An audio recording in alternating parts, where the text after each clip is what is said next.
Louvado seja o nosso Senhor Jesus Cristo. Vamos dar início a mais uma aula de Cristologia. Hoje vamos começar a falar da Idade Média, porém precisamos introduzir um capítulo no nosso discurso cristológico sobre o Concílio de Nicéia II, no final do 8º século, onde vai ser apresentada de modo claro a doutrina católica sobre as imagens. Esse é um tema que tem muita afinidade com a cristologia, por isso vamos tratá-lo aqui. Em nome do Pai, do Filho e do Espírito Santo. Amém. Te entregamos tudo, ó Virgem Maria, te rogamos que tu nos ajudes a permanecer na humildade e na caridade de quem busca conhecer as verdades reveladas para melhor vivê-las e anunciá-las. Ó Maria concebida sem pecado, rogai por nós que recorremos a vós. Em nome do Pai, do Filho e do Espírito Santo. Amém. Pois bem, no 8º século a Igreja vai enfrentar uma turbulência, um momento delicado, principalmente em torno do Oriente, em torno de Constantinopla, da Síria. Tempos difíceis que dizem respeito a uma prática já consolidada na vida eclesial, que é a prática do uso de imagens no culto. Nós sabemos que a arqueologia nos ajuda a reconhecer que desde o início do 3º século, e em alguns casos, muito provavelmente na segunda metade do 2º século, existem provas de que os cristãos usavam imagens em lugares de culto ou em catacumbas, cemitérios. Se pensarmos de um modo mais profundo ainda, formos mais à raiz da coisa, na verdade, desde do início do 2º século, nós temos ali em torno de Jerusalém ossuários, por assim dizer, sepulcros, aonde nós vemos sinais que nós chamamos de paleocristãos, que tem algo de semelhante aos ossuários judeus da época, mas tem algumas novidades. Eu não vou entrar nesse detalhe, mas quem estuda um pouco mais arqueologia da Terra Santa pode pesquisar sobre isso e vai encontrar que existia uma simbologia dos judeus cristãos.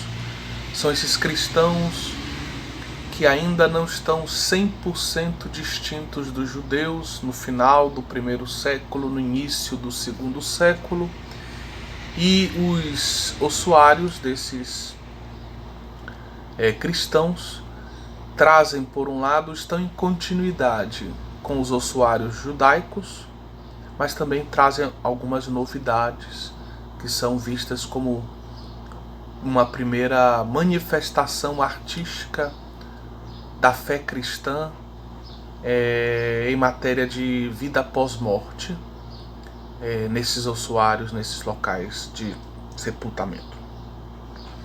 Mas bem, a partir do 3º século nós temos imagens atestadas, imagens do Bom Pastor, imagens da Virgem Orante, imagens da visita dos Reis Magos a Nossa Senhora e ao Menino Jesus, que estão espalhados em, vamos dizer, em sepulcros e em catacumbas ali em torno de Roma ou em locais próximos, como na catacumba de Priscila, por exemplo.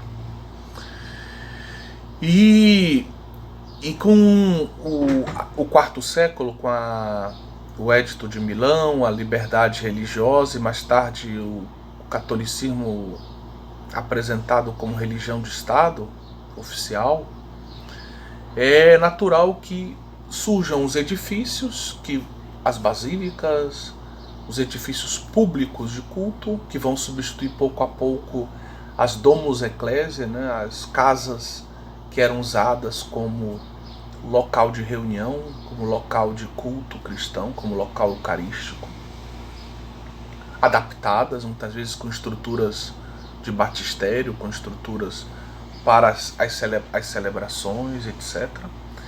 Mas o fato é que vão surgir as grandes igrejas, né? Vão começar a ser celebrados os concílios. Depois do ano 313 nós vamos ter justamente, que é a liberdade religiosa, o primeiro concílio de 325 de Niceia e etc. E com a construção dessas grandes igrejas públicas vai surgir uma arte cristã que vai embelezar esses edifícios, que vai manifestar a fé cristã, a especificidade daqueles edifícios que servem para o culto do Deus de Jesus Cristo, que servem para uma liturgia diferente daquela pagã, a liturgia cristã. E a arte cristã então vai se difundir, vai se desenvolver de um modo amplo, vai criar maravilhas. E aqui eu cito apenas os grandes mosaicos, que era uma tradição que já existia, mas que vai ser usada na sua beleza, talvez no máximo da sua beleza, no período dos bizantinos. Ali em torno do sexto século, nós temos edifícios maravilhosos na Itália, pensemos em Ravenna, mas existem restos de mosaicos do sexto século também em Roma. E nós sabemos como essa técnica dos mosaicos vai continuar com o Império Romano Oriental, dando vida a igrejas, a ábsides maravilhosas. A iconografia vai se desenvolver de um modo muito bonito, tanto no Oriente, com suas características próprias, quanto no Ocidente. O fato é que, no oitavo século, essa questão do uso da imagem é balançada pelo movimento de iconoclástico. Ou seja, cristãos, nós vamos ver melhor um pouco como chegam a isso, começam a se posicionar contra o culto de imagens. Não só se posicionam contra, mas vão começar a destruir ícones, mosaicos, tudo aquilo que representa Deus, que representa Cristo, que representa a Virgem Maria, que representa, vamos dizer, os santos também, tudo aquilo que é representação cultual. E nesse contexto vai ser muito importante, vão ser muito importantes as obras de São João Damasceno. Eu vou citar ao longo da nossa aula alguns textos que estão nesse livro aqui, Encarnação e Imagem, de uma professora portuguesa especializada nos padres da igreja de Coimbra, que vai justamente retomar, com uma análise muito bonita, os grandes discursos em defesa do uso das imagens sagradas de São João Damasceno. São 3 grandes discursos e vai fazer uma bela apresentação inicial de como as imagens eram usadas no culto cristão. Tá certo? Então, antes de mais nada, eu gostaria só de recordar que no Antigo Testamento, por um lado, existe um mandamento, né, para que a gente não adore outros deuses, ídolos. E dentro do judaísmo se desenvolve então essa visão muito clara, né, que o Deus de Israel, por ele ser invisível, ele não pode ser representado.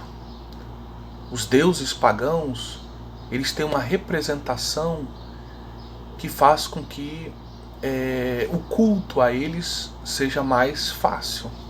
Pense no bezerro de ouro, mas pense nos touros que representavam Baal, em tantos outros deuses que misturavam aspectos humanos e aspectos de animais. E existe uma condenação muito dura contra a idolatria em Israel, contra as imagens por causa disso. As imagens são quase que sinônimo de idolatria, porque não se fazem imagens do Deus de Israel. As imagens são todas dos falsos deuses, dos deuses dos pagãos. Por isso um israelita não pode ter uma imagem em casa, já que ele deve cultuar o único Deus vivo e verdadeiro, que é o Deus de Israel. Então as imagens ficam associadas à ideia da idolatria, porque Deus, o Deus de Israel, é invisível, ninguém pode vê-lo. Isso é importante para o nosso raciocínio a seguir. Porém, no Antigo Testamento mesmo existem atestações de que, e a Arca da Aliança, por exemplo, o Templo de Jerusalém, como outro exemplo, são dois pontos importantes, que os judeus eles ornamentavam sim esses lugares de culto, ou esses instrumentos de culto, como a Arca da Aliança. Sobre a tampa dessa Arca da Aliança, dito caporet em hebraico, existiam dois anjos. Não é difícil você procurar uma representação da Arca da Aliança no Google, procure. Você vai ver que tem sempre uma arca de madeira, de acácia, revestida com lâminas de ouro, que é uma técnica egípcia, que mostra que realmente os judeus aprenderam isso no Egito. E depois, toda ornamentada, tinha umas argolas para que colocasse mais hastes e ela pudesse ser transportada. Dentro dela ficava o decálogo, né, as duas tábuas da lei, e sobre essa tampa solene, que era vista um pouco como o trono de Deus, Deus se assentava ali para estar com o seu povo, para julgar o seu povo, para falar com o seu povo, para perdoar o seu povo. Existiam dois anjos que eram como os apoios de uma cadeira. Você tem uma cadeira, você tem aquele apoio de um lado e de outro. É como se fosse o apoio para que Deus sentasse ali. São os dois anjos que ficam de um lado e de outro. Então, quer dizer, se faziam imagens, mas não imagens para serem adoradas. Imagens que apontam para o Deus invisível. Da mesma forma, no Templo de Jerusalém também, existem relatos bíblicos e extra-bíblicos de que existiam dentro do templo pilastras com representações angélicas, ou seja, com essa ideia dos anjos.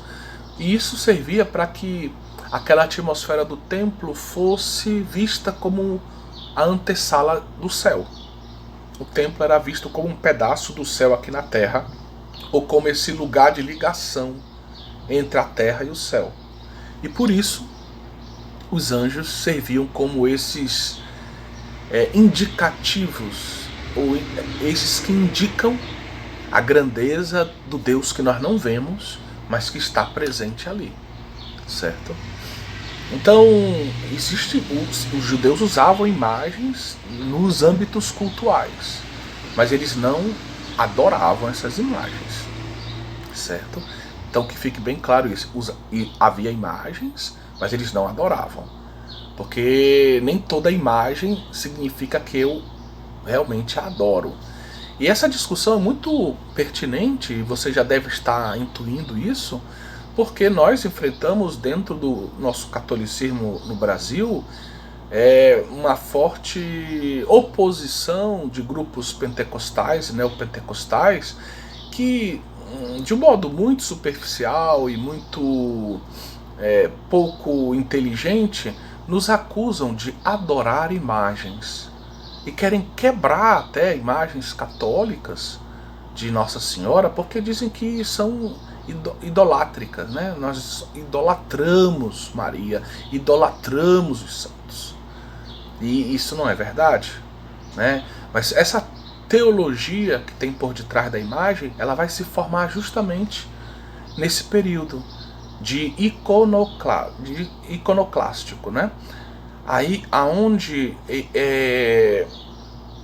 diante de muitos que querem quebrar as imagens, como os protestantes, destruir os mosaicos, retomar, entre aspas, um culto que seria mais puro, São João Damasceno e outros se levantam como voz da ortodoxia para recordar que isso faz parte da nossa tradição cristã e por que nós agimos dessa forma. E o segundo concílio de Nicéia vai então confirmar essa doutrina. Vejam, 462 anos depois do primeiro concílio de Nicéia, um segundo concílio para tratar de uma questão que pode parecer menos importante, mas é uma questão que está muito ligada à pessoa de Cristo. Se você pensar bem, por exemplo, quem é Cristo? Cristo é Deus que se fez homem.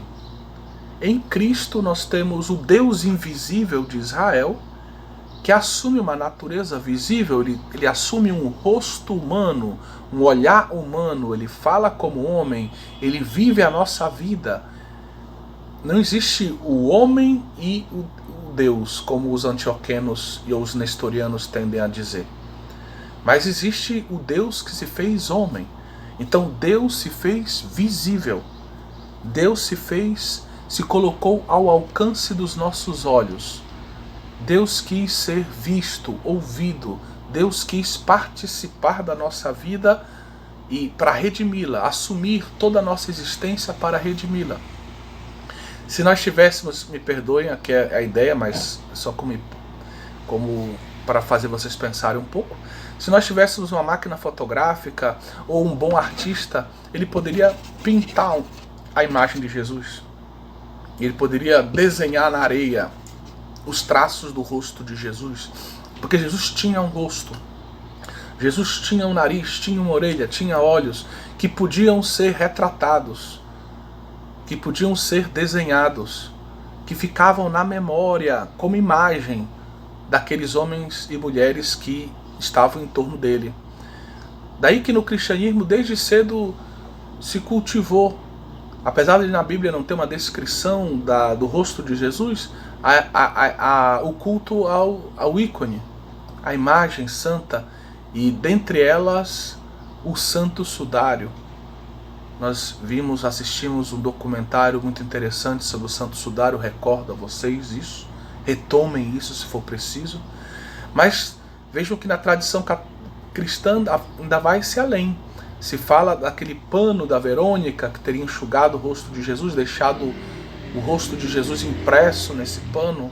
Ou seja, pensem, Jesus tinha um rosto concreto que ficou guardado na memória dos apóstolos e que poderia ter sido retratado, que poderia ter sido desenhado, fotografado.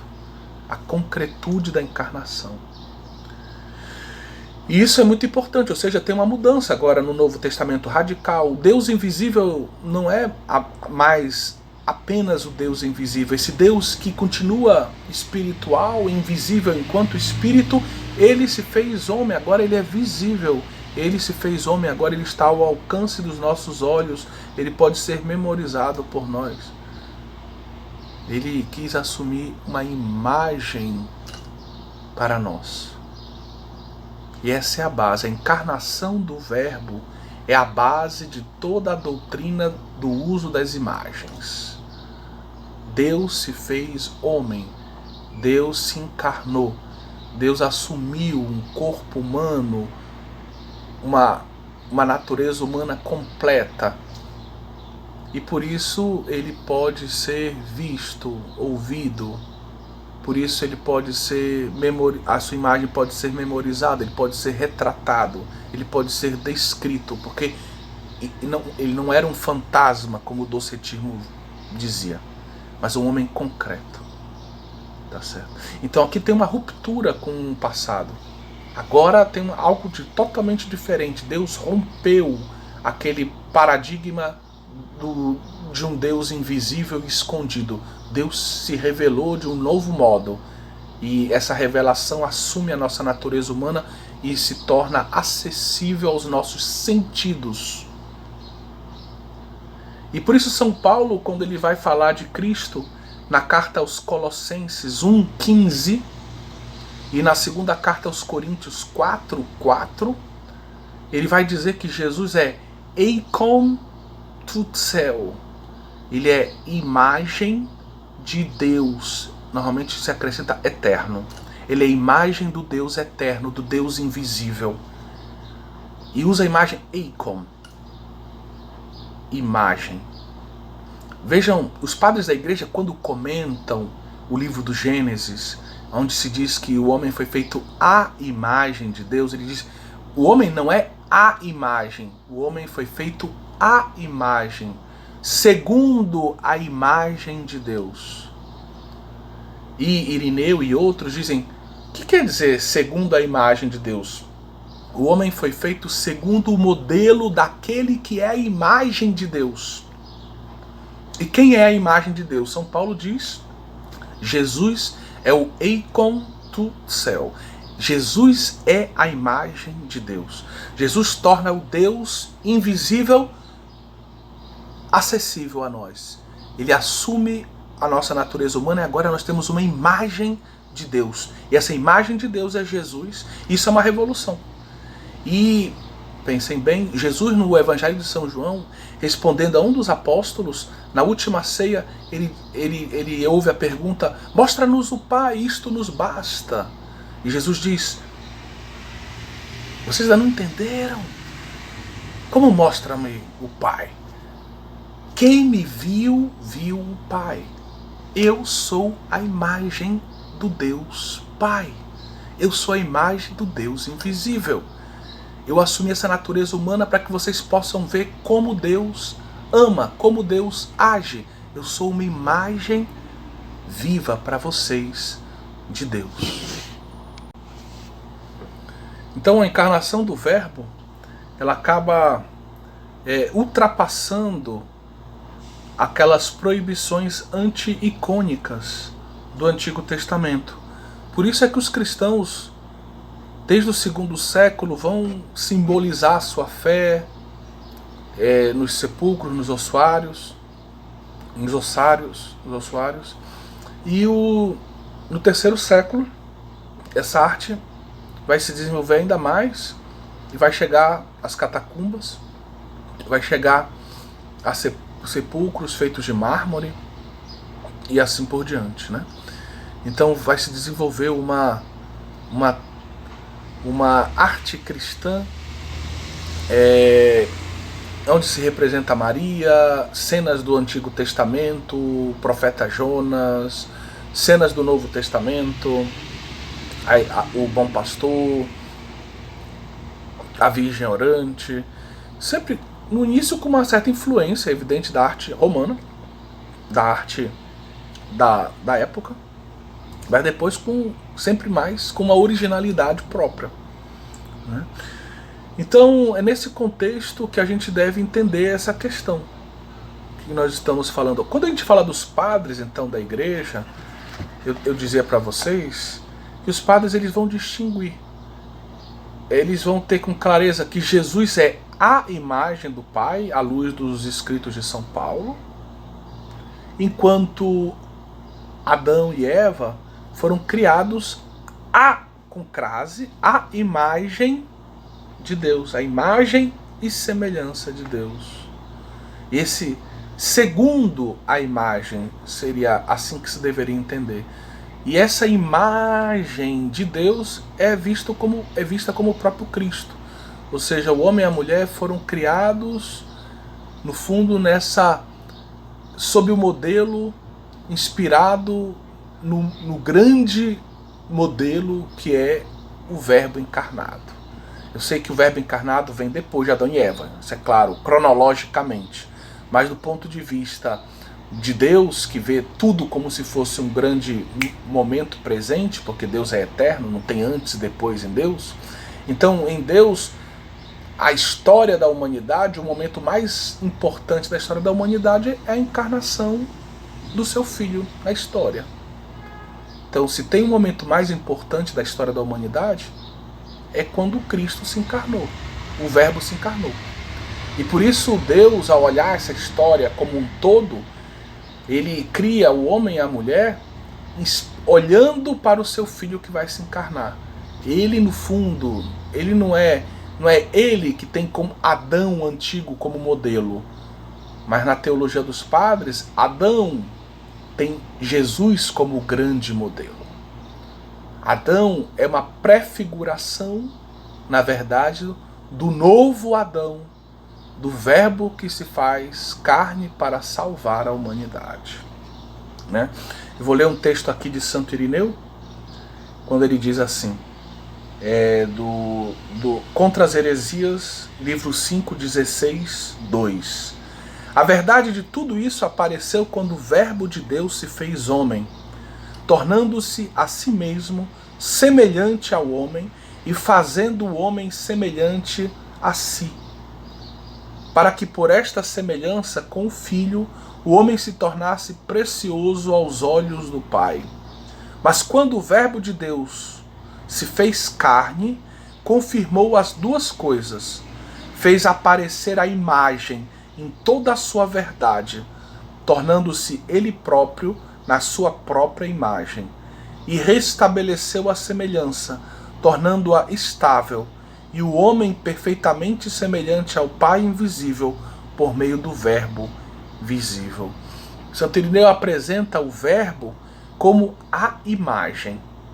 Ele é a imagem do Pai e ele revela que o homem foi feito à imagem dele e por isso através dele tem esse nexo entre o homem e Deus.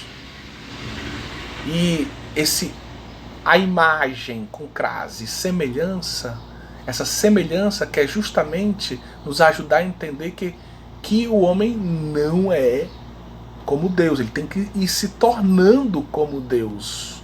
Essa semelhança tem que ir crescendo, é o aspecto dinâmico da criação.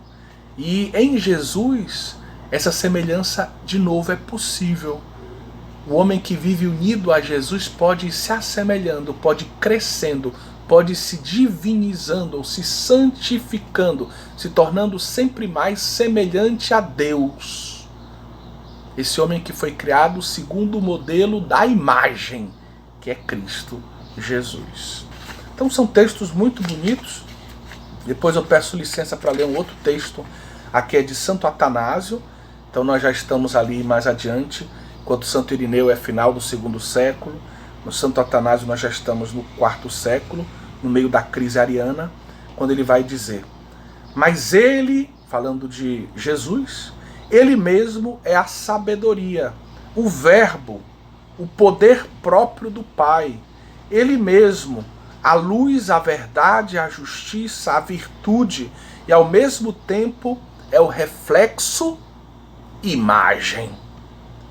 A imagem. E para falar brevemente, é o fruto perfeito do Pai, é o único Filho, a imagem inteiramente conforme ao Pai. Ou seja, Jesus Cristo é a imagem do Pai. Vejam como esse tema vai se firmando na patrística.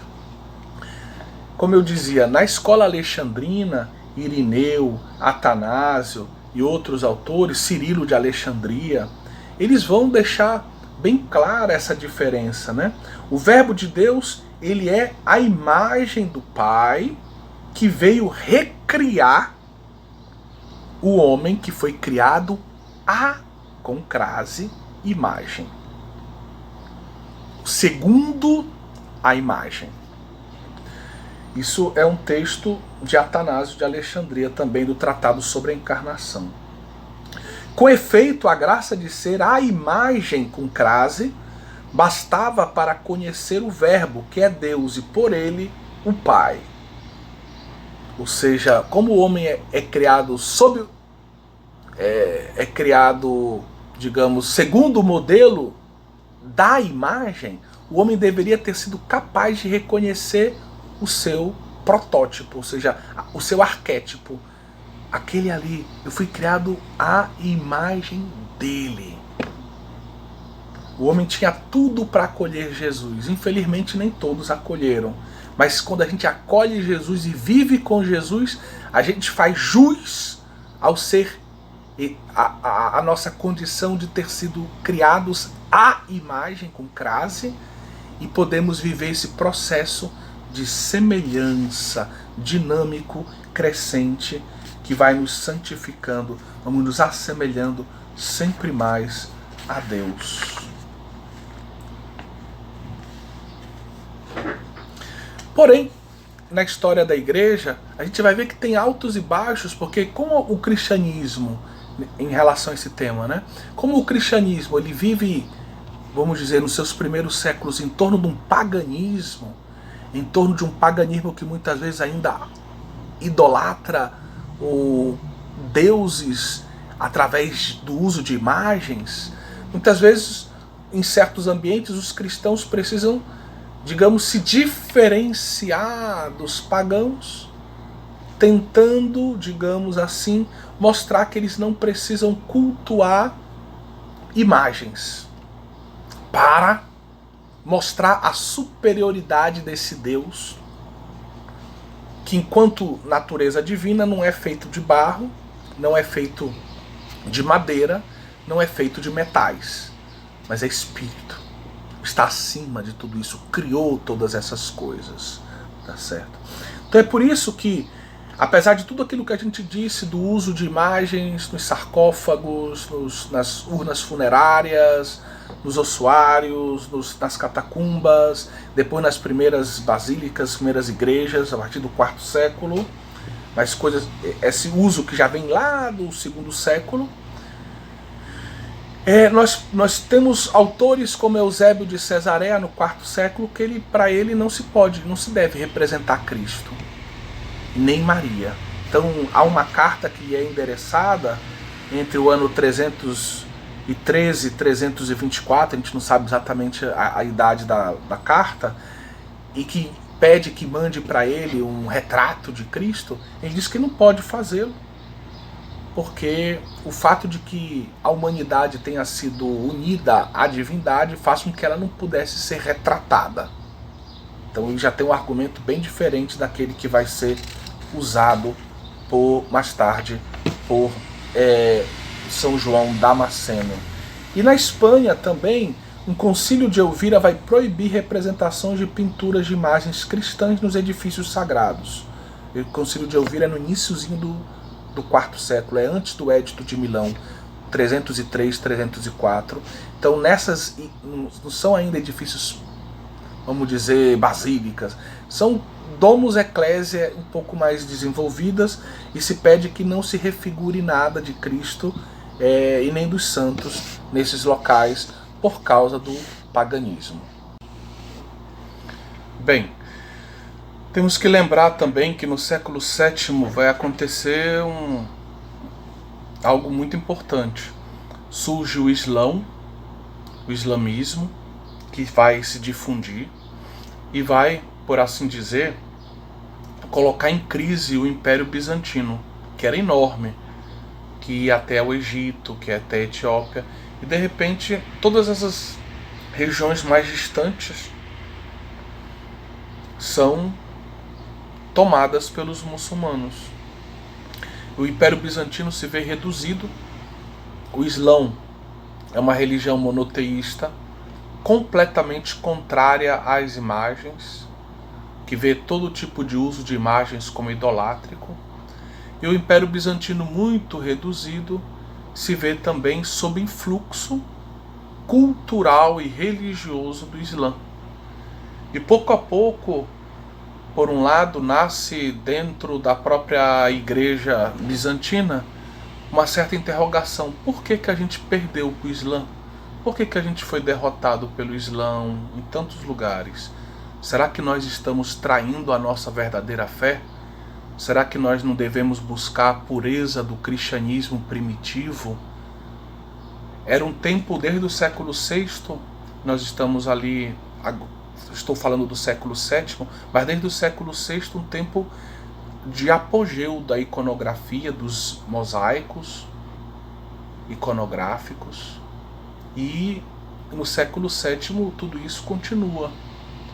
Então essa situação do Islã, o enfraquecimento do Império Bizantino provoca uma certa interrogação na Igreja Bizantina. Será que a gente não deveria voltar à pureza de um cristianismo menos, vamos dizer, de menos ostentação, com esses mosaicos dourados e maravilhosos, com imagens por todos os lados, uma coisa mais simples, né?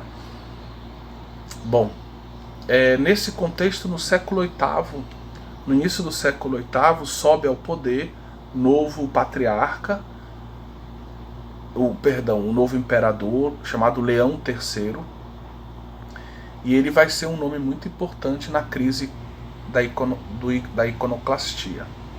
O patriarca era Germano de Constantinopla, santo, que defende o uso das imagens, mas começam a surgir bispos que são contrários ao uso das imagens em lugares públicos. E aí o imperador pouco a pouco vai ceder a esses anseios de alguns. E a situação do patriarca pouco a pouco vai ser mais complicada. Por volta do ano 726, então, o patriarca ele escreve a favor, né, das imagens, defendendo-as, mas o imperador dá uma ordem para destruir as imagens religiosas que estão, digamos, no Império Bizantino. A gente não tem o texto exato, né, dessa ordem, né, mas o fato é que se tornou um problema de Estado e o imperador teve que intervir nessa situação. O imperador quis dar o exemplo, mandou tirar inclusive dos portões da sua casa certas imagens, inclusive uma do Cristo que era muito querida pela população, ou por uma parte da população. São Germano se opõe a essa atitude do imperador, e aí nesse contexto São João Damasceno, que era monge no mosteiro de São Sabá, na Judéia, ele escreve uma primeira carta ao imperador, apresentando as razões pelas quais a gente deveria permitir o culto às imagens na vida cristã. Nós vamos comentar depois isso. Em 730 a situação piora, o imperador leva adiante esse propósito da iconoclastia, manda destruir inclusive as imagens que estão dentro das igrejas.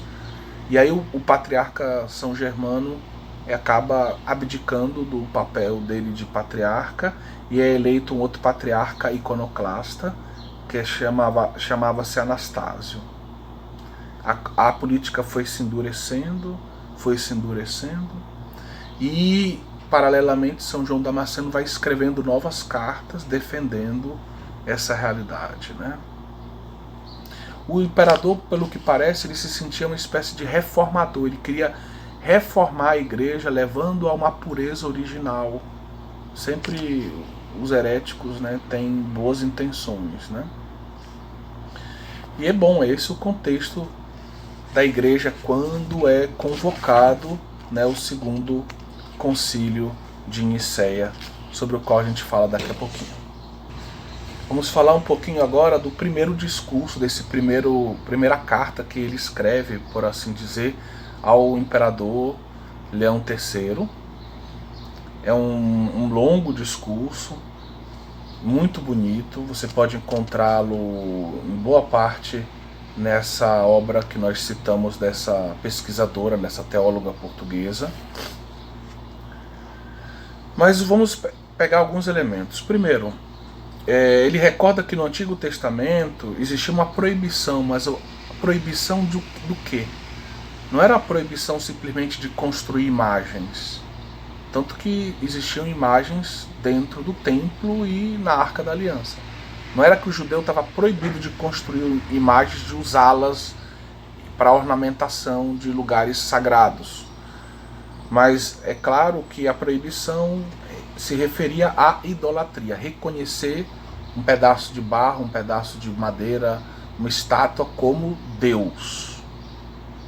Ou seja, venerar uma coisa como se ela fosse o Criador, como se ela fosse Deus. ele escreve: tu vês bem que uma só é a finalidade, ou seja, que não se adore a criatura em lugar do Criador, certo? Não se adore. E justamente esse é o erro que os nossos irmãos protestantes muitas vezes têm, quando nos acusam de, usando a imagem, de adorar um pedaço de gesso, um pedaço de pau. Nós não somos idiotas, né? Me perdoe a palavra, nós não somos burros. Nós sabemos que aquilo ali é um pedaço de gesso, é uma representação, que aquilo ali não é o Criador, que aquilo ali não é Deus. Aquilo ali é só uma representação da Mãe de Deus, ou de Jesus Cristo, ou do evento da cruz, né? Que desperta no nosso coração um desejo de imitar, um desejo de rezar, um desejo de agradecer, um desejo de rezar. Então, mais adiante ele vai dizer: a imagem é uma cópia que reproduz o modelo original, apresentando ao mesmo tempo também alguma diferença face a ele. Então existe o arquétipo, é a realidade. Por exemplo, Cristo que está no céu glorioso. Eu faço um Cristo crucificado, eu faço uma cópia, um ícone. É claro que aquele ícone não é Jesus Cristo que está glorioso lá à direita do Pai. Mas aquele ícone, ele é uma cópia, ele representa, ele aponta para Jesus Cristo, né? Com efeito, a imagem não é igual em tudo ao arquétipo. Essa imagem não é perfeita, evidentemente. E assim a imagem viva, natural e imutável de Deus invisível é o Filho que traz inteiramente em si o Pai. Se podemos falar de uma imagem perfeita, ele vai dizer, é o Filho. O Filho é uma imagem perfeita do Pai, com uma exceção. Ele não é o Pai, ele é o Filho. Ou seja, o Pai é causa de si mesmo, o Filho não é causa de si mesmo. O Filho tem a sua causa no Pai, certo? Depois ele recorda que a Escritura, ela mesma atribui certas imagens a Deus e ao seu operar. A Sagrada Escritura muitas vezes atribui imagens como o sol, como a lua, né, como os raios do sol, a presença de Deus, a força de Deus, a vida que vem de Deus. Ou a água, o mar, a figura do Espírito Santo, a arca, a vara e o vaso, como são imagens que preparam o entendimento da Virgem Maria que vai receber no seu seio o menino Jesus. A serpente de bronze que Deus pede que seja feita, que vai ser colocada numa haste, ela vai ser uma prefiguração da cruz, uma imagem que aponta, que prepara para a cruz. Então ele vai recordar que a Sagrada Escritura, ela usa muitas vezes imagens para falar de Deus. E ele vai dizer que nós temos dois tipos de imagens. Imagens colocadas por escrito na Sagrada Escritura, imagens representadas pictoricamente, são as pinturas ou os ícones, os mosaicos.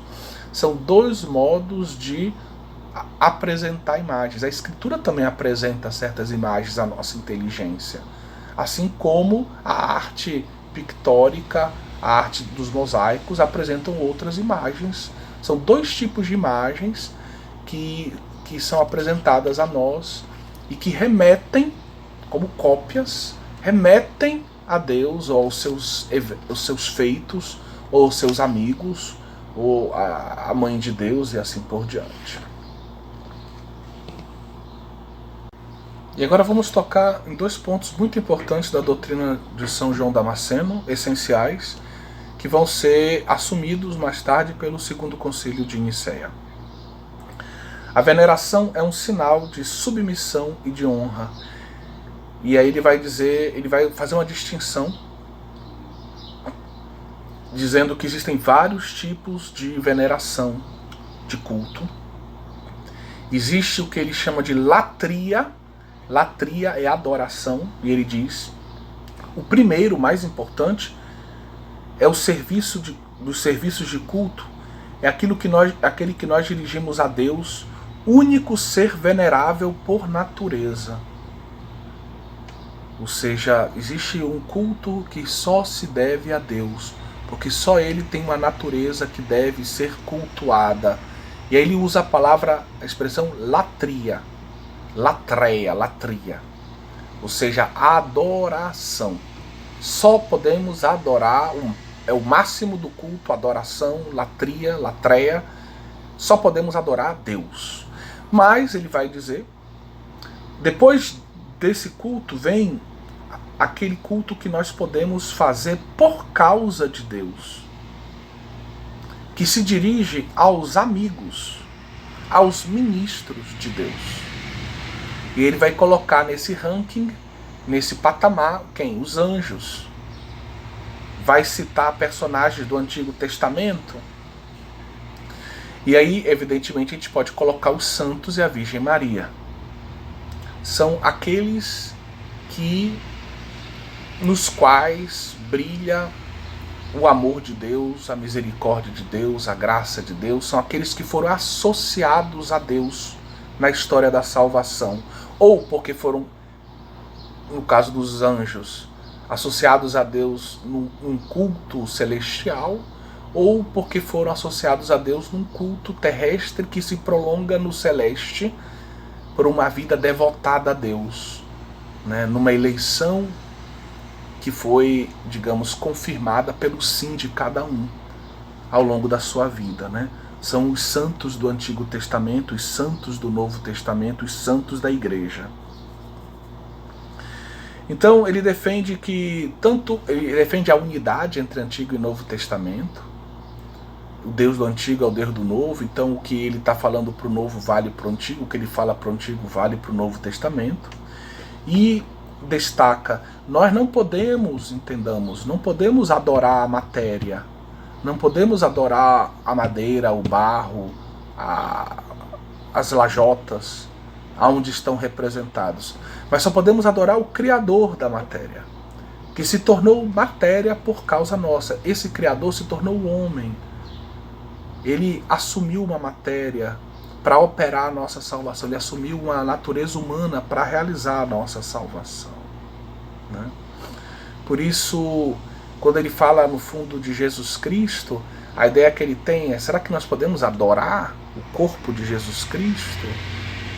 E aí ele vai dizer, na verdade eu adoro quem? Eu adoro alguém, eu adoro aquele que assumiu a nossa matéria humana. Eu adoro o Logos que se fez carne. A adoração é dirigida a um quem. E esse quem é Deus. Por isso eu posso adorar a humanidade de Jesus. Por isso nós podemos adorar a Eucaristia, que é o corpo, sangue, alma e divindade de Jesus. E apesar da sua, vamos dizer, da sua aparência sacramental de pão ou de vinho, a Eucaristia, alguns dizem, mas não é o corpo, não é o sangue de um homem. Sim, mas quem é esse homem? Esse homem é o Deus que se fez homem. Nós adoramos o quem. E o quem é Jesus. O quem é o verbo que se fez carne. Por isso nós podemos adorar, sim, digamos, essa matéria que foi associada, a natureza humana que foi associada ao verbo pela união hipostática, como nós já explicamos, né? E depois ele vai falar também do culto à Nossa Senhora, aos anjos. Nós representamos Cristo Rei e Senhor, sem o privar das suas milícias. Esse Cristo, ele tem um exército daqueles que o servem, daqueles que são os seus amigos, daqueles que estão voltados para ele. Esse exército são os santos. Por isso eu venero a imagem do Cristo enquanto Deus encarnado, a imagem da Mãe de Deus, Senhora de todos, a imagem dos santos enquanto amigos de Deus. Ou seja, todos aqueles que nós veneramos, não adoramos, veneramos, é porque eles têm uma relação com Cristo, por Cristo, com Cristo e em Cristo com Deus. É a Mãe de Deus, são os amigos de Deus, são os anjos de Deus. Nós podemos, e ele vai usar outra expressão, enquanto ele usa para adoração latria, latreia, ele usa para essa veneração proscínesis. Proscínesis significa nós nos inclinamos, nós nos reconhecemos servos daqueles que são amigos de Deus. Nós somos servos de Deus e somos servos dos amigos de Deus também. Por isso nós nos inclinamos como um servo diante dos amigos de Deus também. Então é latria e prosquínesis. Hoje na teologia católica, para deixar bem claro isso para vocês, a gente usa, latinizando esses termos, a gente usa o termo latria, que é adoração devida só a Deus, e dulia, que vem de duleu. Duleu quer dizer honrar, venerar, naquele mesmo sentido do me inclinar para honrar, me inclinar para venerar, me reconhecendo servo. Doulos seria servo, né? Então, esse dulia seria esse ato de veneração aos amigos de Deus, aos santos, aos anjos, tá bem? Mas aí, para destacar a importância da Virgem Maria, que está num patamar acima dos santos, então a gente, por quê? Porque foi assunta ao céu e está gloriosa de corpo e alma já, antecipadamente, foi um privilégio que ela recebeu. Então a gente fala do culto a Nossa Senhora, dizendo que é dulia, que é veneração, mas é hiper, maior. É a maior dulia possível. É a maior veneração possível. Hiper, grande, imensa, né? Então, hiperdulia. Então a gente usa latria para Deus, hiperdulia para Nossa Senhora e dulia para os santos. Enquanto São João Damasceno usava no grego latreia e prosquínesis, Deus e os amigos de Deus, os servos de Deus, a mãe de Deus e assim por diante, certo? Ele recorda também, citando São Basílio Magno, que apesar de no Novo Testamento não ter grandes referências ao uso de imagens no culto, ele diz, olha, na nossa vida católica, junto com a Sagrada Escritura, existem as tradições não escritas. Presta atenção e lembra da introdução à teologia, lembra da importância da Sagrada Tradição, que é fonte de teologia, tá bom? Que é palavra de Deus, segundo o Dei Verbum. Então ele vai invocar Basílio de Cesareia, Basílio Magno, e dizer, olha, ao lado da Sagrada Escritura tem tradições não escritas. E essas tradições não escritas, elas têm uma grande autoridade na vida da igreja, e faz parte delas, ele reconhece, o culto às imagens, que vem lá da antiguidade. Os iconoclastas citavam muito Santo Epifânio. Santo Epifânio teria escrito algo contra as imagens, mas São João Damasceno diz, eu tenho a impressão que esse texto dele foi falsificado pelos iconoclastas, porque se vocês forem visitar no Chipre, a igreja dele está cheia de ícones no Chipre. Então como é que ele escreve contra as imagens? Bem, aqui eu termino o meu comentário sobre São João Damasceno e falo um pouquinho, né, do concílio propriamente dito, né? Então o concílio ele vai ser convocado, né, no ano de 787, depois de uma tentativa precedente, só de um outro concílio que teria sido um ano antes, mas não deu certo, porque muitos soldados eram iconoclastas e se posicionaram contra o concílio que ia ser em Constantinopla no ano 786. E acabou não acontecendo, ele foi interrompido. Então em 787, em Niceia, acontece esse concílio patrocinado pela Imperatriz Irene Paz, quer dizer, e com a condução do bispo São Tarásio. 350 bispos se reúnem e se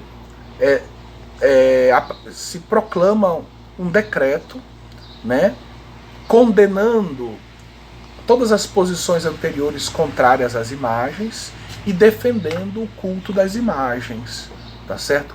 Usando de modo muito especial o ensinamento de São João Damasceno. Foi um concílio cheio de tensões, houve, vamos dizer, várias dificuldades ao longo do concílio, mas, graças a Deus, se chegou à verdade, né? Se chegou à verdade. Depois de vários atos conciliares, em que alguns autores foram condenados, algumas posições foram atacadas, tensões, leituras de cartas, leituras de defesas.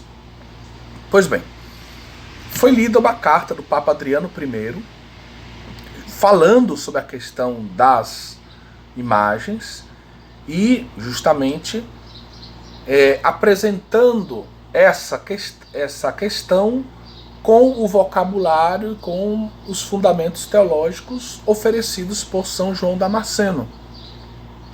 Então eu vou ler um texto aqui do concílio. Prosseguindo na vida real, seguindo a doutrina divinamente inspirada dos nossos santos padres e a tradição da Igreja Católica, com efeito reconhecemos que o Espírito Santo habita nela.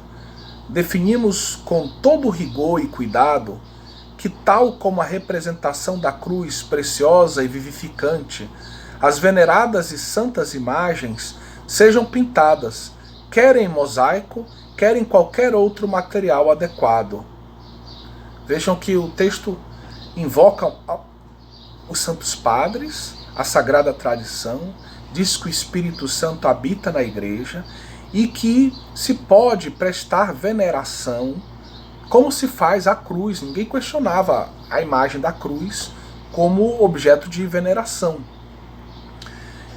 Mas se acrescenta, também podemos representar ou através de mosaicos ou através de outros materiais esses santos amigos de Deus. Vamos continuar a leitura do texto dizendo: devem estar expostas nas santas igrejas essas imagens, nas sagradas alfaias, nos paramentos, nas toalhas do altar, como a gente gosta de dizer, nas vestes sagradas, nas paredes, nas mesas, nas casas dos fiéis, nos caminhos públicos.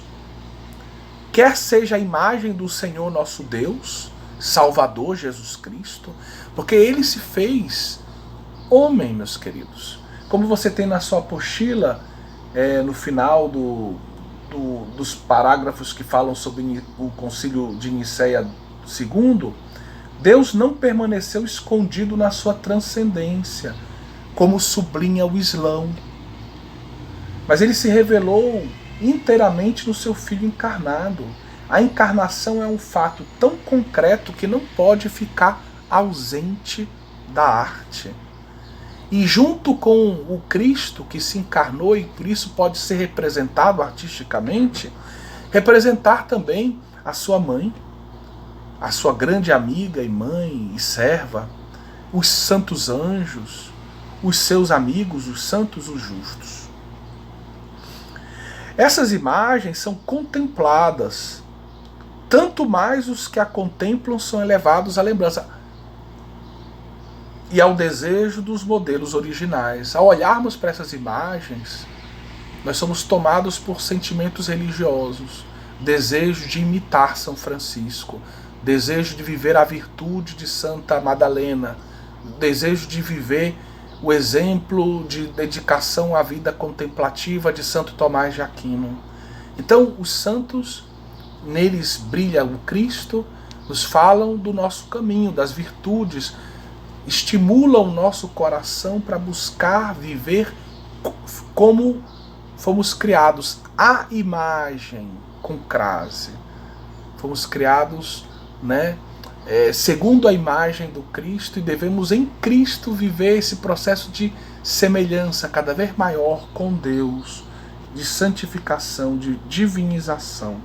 E aí se pode usar para as imagens a veneração, mas a veneração, a prosquínesis, esse me inclinar e venerar e honrar e respeitar e venerar, na verdade se remete ao arquétipo que é Nossa Senhora que está no céu, que é São Francisco que está no céu, que são esses que estão lá com o vencedor, com o Salvador.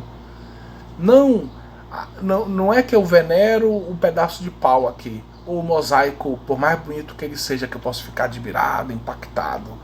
Mas ao venerar o mosaico, ao incensar o mosaico, eu estou incensando, na verdade, venerando aquele que está representado naquela imagem, o arquétipo. Não o ícone, não a imagem em si. Mas a imagem, ela é como uma janela. uma janela que me lança na eternidade, que me lança no infinito. Ao venerá-la, a minha veneração sobe na direção do arquétipo, sobe na direção daquele que é santo, daquele que está no céu, né, que está voltado para o Cordeiro imolado. Então, isso falando de veneração. Evidentemente, quando a veneração é por um ícone de Cristo, a minha veneração sobe por meio daquela imagem para que eu... E vai ao encontro daquele que merece toda adoração. Mas eu não adoro o ícone de Jesus. Eu posso adorar Jesus venerando o ícone, que é feito de pedra, que é feito do material que for, né? Espero que tenha ficado claro, né, o nosso discurso. Então a gente pode prestar veneração ao evangeliário, a um altar, ao ambão, lugares nobres, a cátedra, a figura do bispo. Podemos venerar essas realidades, né? Usando até incenso, com reverências. Mas tudo isso, por exemplo, quando eu reverencio o bispo na celebração, eu estou reverenciando, na verdade, quem? Cristo. Porque o bispo está agindo na pessoa de Cristo. O bispo, no momento da celebração, ele é uma imagem, um ícone do Cristo. Por isso que eu o incenso. Por isso que eu faço uma reverência diante dele. Por isso que eu trato com todo o respeito. Porque ele é a imagem do Cristo. Todo o meu respeito, o meu amor passa pelo bispo e vai a Cristo, na verdade, né? Então esse concílio é de suma importância e é profundamente cristológico. Eu espero que tenha ficado claro o nosso discurso e é muito útil do ponto de vista pastoral também. Que a Virgem Maria nos ajude a bem viver a nossa tradição católica, a venerar as imagens e através disso prestar o culto devido de dulia, os santos de hiperdulia à Virgem Maria e de adoração somente ao nosso Deus, 3 vezes santo, Pai, Filho e Espírito Santo. Amém.